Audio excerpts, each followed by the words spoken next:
Satisfying Football. These are the 3:30, the midday games for Week 11 of college football. Starting off with a big game, Georgia and Tennessee. Georgia, they beat Missouri 43-6. Stetson Bennett 255, 2 touchdowns. They had 505 total yards of offense. It'll be Georgia, the best defense in the country, against Tennessee, one of the best offenses people aren't quite aware of. Josh Heupel's doing his thing with that Tennessee offense. They beat Kentucky 45-42. Hendon Hooker passed for 316, 4 touchdowns, ran for 41 yards. Phyllis Jones had 5 catches, 100 yards, and a touchdown. They had a pick 6 defensively. Jerry Banks had 14 tackles to pass defense. Aaron Beasley, 14 tackles. Theo Jackson, 11 tackles, and 30 passes defense. I'm really interested to see this game. To see Georgia hasn't really played an offense. The one kind of decent offense they played was Florida. Florida was able to actually move it on them. People don't really realize it. They turned it over 3 times. It could have been a different game. If Tennessee doesn't turn over, that's a big if. Georgia's really good at forcing them. If Tennessee doesn't turn over, we'll see if Georgia can keep up with that really fast-paced offense, the one of the fastest in the country. They run the hurry up. I'm definitely going to put Georgia on upset alert. I almost want to call this upset, but I'm trying to figure out if it's just because I want to see it happen or if I do think Tennessee can win. I'm not going to quite pull the upset, but I'm going to say, Georgia, you had better watch out. All right, Purdue and Ohio State. Purdue, another, the spoiler makers, right? Another upset win. They beat Michigan State 40-29. Aiden O'Connell, 536 passing yards, 3 touchdowns. David Bell, 11 catches, 217 yards and a touchdown, 594 total yards. Ohio State kind of struggled against Nebraska, only won 26-17. CJ Stroud, 405, 2 touchdowns and 2 picks. Jackson Smith and Jigba, 15 catches, 240 yards and a touchdown. They had 5 sacks. Defensively, this will be a different game. Ohio State, Purdue's got a really good offense. They've shown they can move it on the best teams. Ohio State's defense, while they're not bad by any stretch of the imagination, they're not the best. They're not the best Ohio State defense that has been there. Purdue's going to put up another possible upset. Ohio State's favored by 20. I don't know about that. I think this will be a pretty close game. Ohio State's on upset alert for sure, but I think Ohio State, they're not looking past Purdue now. And I think Ohio State should at least escape with the win. Minnesota and Iowa. Minnesota was upset by Illinois 14-6. Tanner Morgan, 182 interceptions, ran for 1. Mariota Sword-Marin had 12 tackles. Iowa just got by Northwestern 17-12. Alex Padilla came in and passed for 172. Tyler Goodson, a really good running back, ran for 141 and a touchdown. And Iowa forced 3 turnovers. Minnesota's been kind of inconsistent this year. Iowa, their defense has been great. They force a lot of turnovers. They don't do much offensively. I mean, the over-under is 37. They expect that to be a low-scoring game, which sounds about right. I think Iowa might force a couple of turnovers in this game, get Tyler Goodson going, winning a pretty low-scoring game. So I got Iowa there. All right. Let's see. USC and Cal. USC lost to Arizona State 31-16. Keaton Silva's passed for 131 and a pick. Jackson Dart came in, passed for 89 yards, a pick, ran for a touchdown. Defensively forced 3 turnovers. Kana Maga, 11 tackles and a half tackle for loss. Cal lost 10-3 to Arizona. They had 24 players out with COVID. Ryan Glover, the quarterback, came in. First start at this level, 11-29, 94 yards. Defensively forced 3 turnovers, and Daniel Scott had 12 tackles. I think we'll see how Cal is with that COVID protocol. They should have their players back, or at least some of them, but I think USC, they struggle this year, but they have a little bit more of an offense than Cal. I think USC should be able to get by a pretty close game there. All right, Charlotte and Louisiana Tech. Charlotte trying to get to a bowl game. They are 5-4. They beat Rice in overtime 31-24. Chris Reynolds, 292 passing and 3 touchdowns. Giovante Howard, 11 tackles. Louisiana Tech showed up decently against UAB, lost 52-38. JD had 196, 2 touchdowns, and 1 on the ground. Defensively, they had 4 sacks there. This will probably be a pretty high-scoring game again, but I'm going to go Charlotte gets the win and gets bowl eligible. All right, Florida International, Middle Tennessee State. FIU can't go to a bowl game. MTSU is 4-5, trying to win 2 of their last 3. FIU, they got trounced by Old Dominion, 47-24. Max Bortenschlager passed for 315, 2 touchdowns and a pick. Singleton, 6 catches, 199 and 2 touchdowns. MTSU, they got blown out by Western Kentucky, 48-21. Nick Vattiato passed for 205, 2 touchdowns, and had 5 interceptions, a turnover 7 times in that game. Well, Steve Chase Cunningham comes back. If he comes back, MTSU should be able to get by FIU. Without him, it may be closer, but I'm going to say Middle Tennessee State does win to move them within 1 game of eligibility. All right, Florida Atlantic and Old Dominion. FAU, they played a tough game against Marshall. They ended up losing 28-13, and Cozy Perry passed for 198, touchdown, ran for 37. Johnny Ford ran for 138 yards. Old Dominion got past FIU 47-24. Hayden Wolf, 283, 2 touchdowns and a pick. Blake Watson, 158 pass rushing, 2 touchdowns. Elijah Davis, 114 rushing and a touchdown. Zach Kuntz, 9 catches, 102 and a touchdown, and 565 total yards. Defensively, they had 5 sacks and a pick 6 in that game. FAU, they do have a good offense. Marshall's a good team. We were able to hold them down. I'm not sure Old Dominion will be able to hold down FAU. Could be a high-scoring game, but I'm going to say FAU gets the win and gets to bowl eligibility. Big game in the CUSA, UAB and Marshall, both 6-3, both 4-1 in the conference. UAB won 52-38 against Louisiana Tech. Dylan Hopkins, 182 passing and pick, but ran for a touchdown. Dwayne McBride went off for 210 rushing yards and 4 touchdowns. Roger Johnson-Sanders, 2 catches for 101. Antonio Moultrie, 10 tackles and half a tackle for loss. Marshall was able to go past Florida Atlantic. They returned the opening kickoff for a touchdown and won 28-13. Grant Wells, 351 passing, a touchdown and pick. Willie Johnson, 5 catches, 140 and a touchdown. Defensively, had 6 sacks in that game. Abraham Beauplain, 10 tackles and a half tackle for loss. This is going to be a really interesting game. UAB's got normally a good defense. Marshall's about their offense. UAB is more of a running game. They're not explosive offensively. Marshall's defense is fine. They were able to hold down a Florida Atlantic offense pretty decently. I'm still kind of leaning towards UAB. They're kind of like the Boise State of this USA the past 3 or 4 years. They just win no matter what. So I'm going to UAB, and that'll be a really tight game. Marshall's favored by 5. I'll go with the quote upset there and say UAB wins. All right, Southern Miss and UTSA. Southern Miss, they got killed by North Texas 38-14. They actually took a 14-0 lead, and then North Texas went from there. Jake Lane passed for 116 and a touchdown. Their other touchdown was a pick 6. Malik Shorts, 13 tackles. Hayes Maple, 10 tackles. UTSA, they should be ranked. They look really good against a strong UTEP team on national TV. Won 44-23. Frank Harris passed for 286, 2 touchdowns, ran for 76 yards and 2 more touchdowns. Sincere McCormick had 169 rushing and a touchdown. Zachariah Franklin, 10 catches, 114 and 2 touchdowns. They had 561 total yards and 10 tackles in the pass defense from defender Rashad Wisdom. This is not going to be close. UTSA is a really good team. Southern Miss is not. UTSA favored by 33. I don't know if they'll win by 33, but they should win by a sizable margin. All right, and it's Miami and Florida State. We kind of under the radar. Miami, they've been good the last 3 games, beating 3 good teams. Florida State is not very good this year. Miami was able to get past Georgia Tech 33-30. Tyler Van Dyke has been on fire. He passed for 389 and 3 more touchdowns. Jalen Knight ran for 162 and a touchdown. Charleston Rambo, 7 catches, 210 yards and a touchdown. They put up 563 total yards. They had 3 turnovers. They can't do that in a rivalry game against FSU. FSU lost 28-14 to Tennessee State. Mackenzie Milton, 233, touchdown and pick. They only had 38 rushing yards, and Jamie Robinson had 10 tackles. This might be close just because it's a rivalry game. Miami is not like a world beater or anything, but Miami, I think, should be able to win. Tyler Van Dyke, like I said, he's been on fire. Maybe this will be a springboard for Miami in the future. I think Miami will beat Florida State. Boston College and Georgia Tech. Boston College, they had Phil Jakovic come back. They beat Virginia Tech 17-3. He didn't do a lot passing, but he did run for 65 yards and a touchdown. And Patrick Garbo ran for 116 and a touchdown.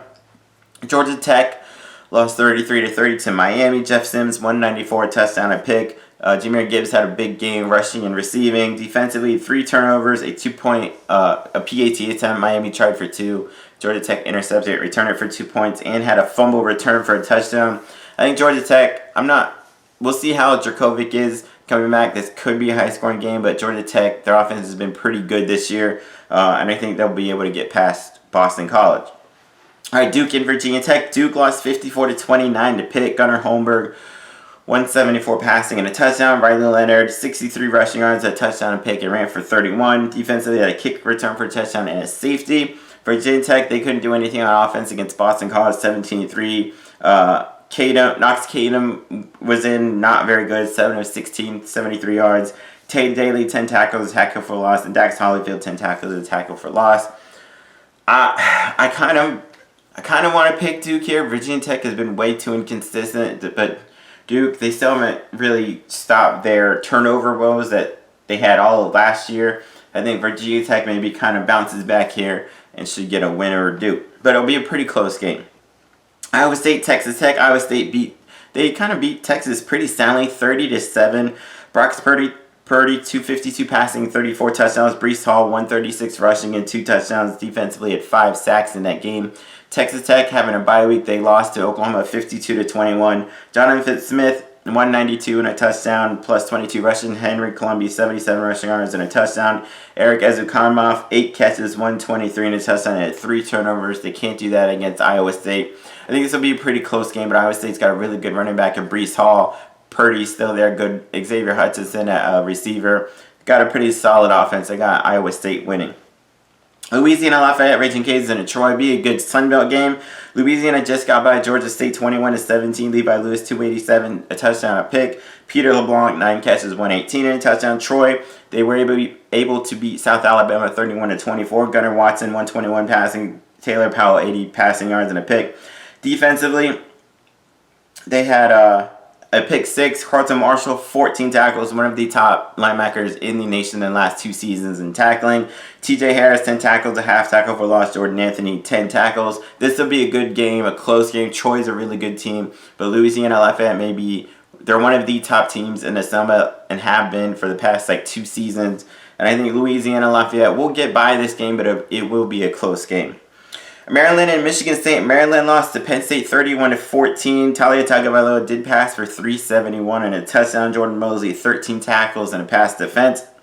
Michigan State was upset by Purdue 40-29. Peyton Thorne passed for 276, 2 touchdowns, plus 37 rushing yards and a touchdown. Kenneth Walker, he may win the Doak Walker Award. Ran for 146 and a touchdown.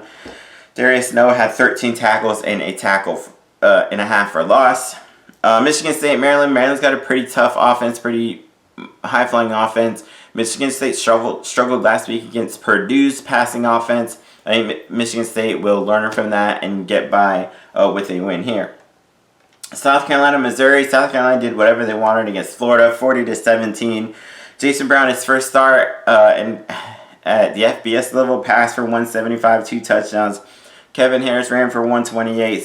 The Quadre White ran for 111. Josh Vann, 7 catches, 111, a touchdown, a fumble return for a touchdown. Missouri got pounced by Georgia 43-6. Brady Cook passed for 78. Tyler Macon passed for 74. Connor Basic wasn't able to play. He was hurt. We'll see if he returns against South Carolina. Chad Bailey, 10 tackles, and Jalen Carlos, 10 tackles there. To me, I think this depends on Connor Basic.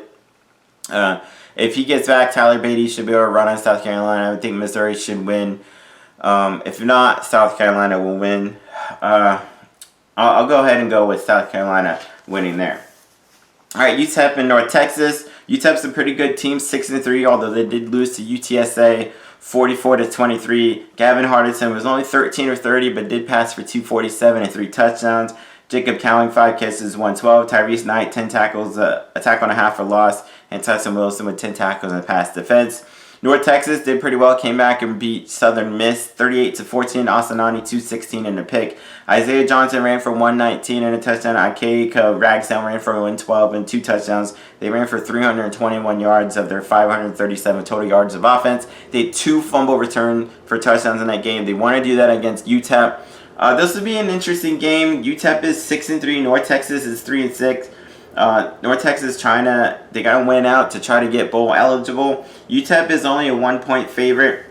mainly because UTEP, they have two really good receivers, but they more so rely on their running game and a good defense. North Texas the past few years has been a pretty good offense. Now, in years past, they've been a good passing offense, but this year they have a pretty good running game. I think this will be a pretty close game. I'll give UTEP the benefit of the doubt. They look pretty strong. Maybe they force a turnover or something, but I mean, as UTEP's favored by one, it might be that kind of game. But I'll give UTEP the slight edge. All right, Tulsa and Tulane. Tulsa was this close to beating Cincinnati. They couldn't get in from the 1 yard line. They lost 28-20. Davis Brin passed for 160, a touchdown, ran for 20. Shamar Brooks ran for 132 and a touchdown. Anthony Watkins ran for 105. Defensively forced 3 turnovers in that game. Tulane kept it close against UCF, only lost 14-10. Michael Pratt passed for 147. So this is, I mean, both teams are they're better than their records are. I think Tulsa just has the better running game. Shamar Brooks, Anthony Watkins, both pretty decent quarterbacks. Pratt, I think, might be better than Davis Brin, but I'll go Tulsa with the win there.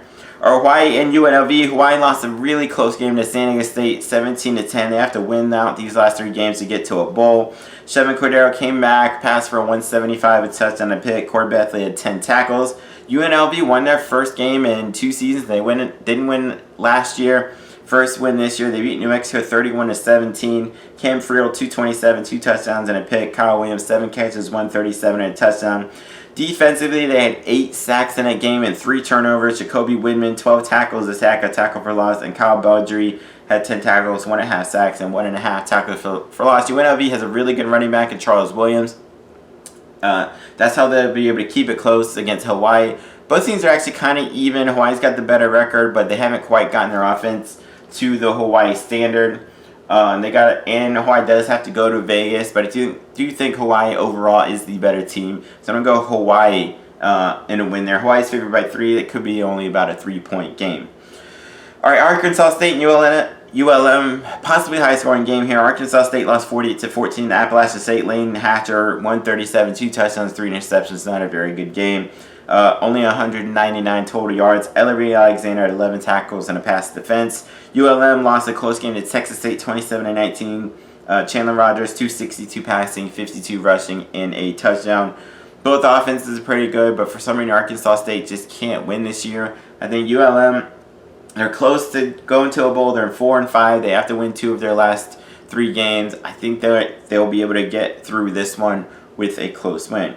Stanford and Oregon State. Stanford is not very good. They got killed by Utah 52-7. Jack West, 59 passing yards, only had 167 total yards. Oregon State right on the cusp the last, I think, 2 weeks, trying to get to a bowl game. They lost in overtime, double overtime to Colorado, 37-34. Chance Nolan, 255 passing, a touchdown, a pick, plus 39 rushing. I think Oregon State finally gets over that edge, finally gets their bowl eligibility and beats Stanford.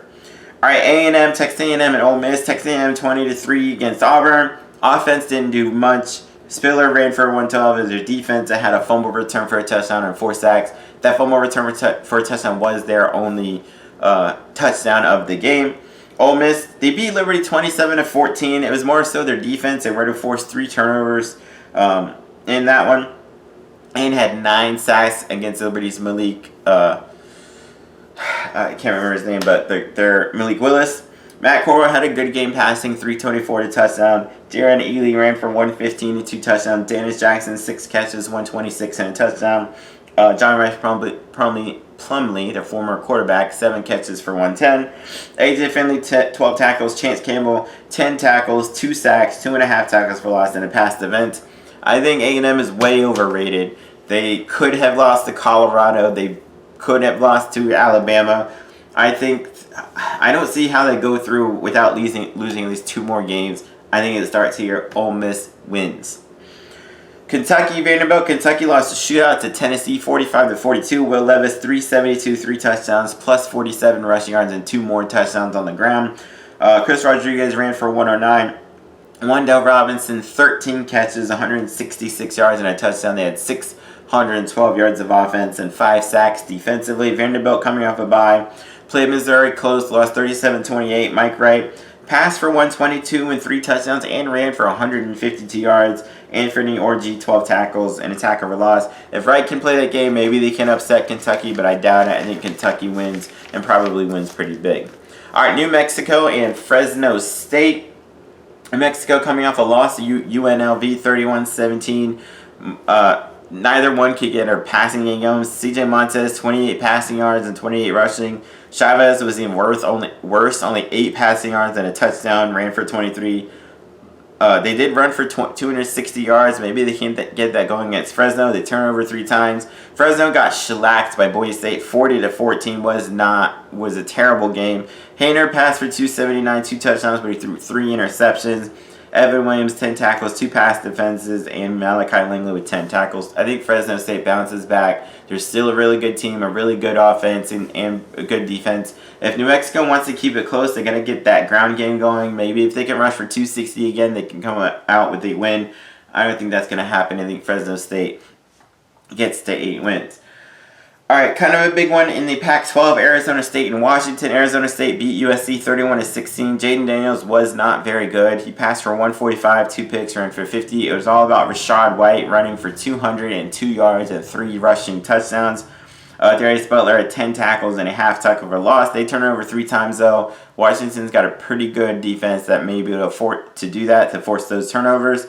Washington lost what was a pretty close game against Oregon, 26-16. Dylan Morris, not very good, 111 and a pick. They only had 166 total yards. Defensively, though, had a safety, and Jackson Sermon had 10 tackles and a tackle for loss. This is going to be a pretty low-scoring game. Washington's defense is good. Their offense is not. Jaden Daniels, I think, he's got to stop throwing those picks. He doesn't normally in his career, but this year he kind of has. I think Arizona State might have just a little bit more offense going than Washington. It should be able to come out with they're only favored by 5.5. That might be about what it comes down to, with the Arizona State getting a close win. And the final of the midday games, Air Force and Colorado State. Air Force, they got beat by Army in overtime, 21-14. Hazik Daniels did pass for 226. The touchdown, ran for 54 yards. Brandon Lewis, 5 catches, 106. Trey Taylor had 10 tackles. Colorado State, they lost to Wyoming 31-17. Todd Centio, 187, 2 touchdowns, 2 picks, and 46 rushing yards. This will be a pretty smash-mouth game. Both like to run, but Air Force, triple option team, triple option offense. I think they might be able to run a little bit too much against Colorado State, but this will be a pretty low-scoring game. Like I said, both teams like to run it. It should be kind of a faster game. It'll come down to, most games come down to turnovers, field goals, maybe whatever, but this, because possession will be key in this game, both teams aren't going to have it a lot of times. There might be 1 or 2 turnovers total in the game, and it could decide, probably will decide the game. I'm going to go Air Force with a small win there. All right, those are the 3:30, the midday games. Check out my other videos later. Peace.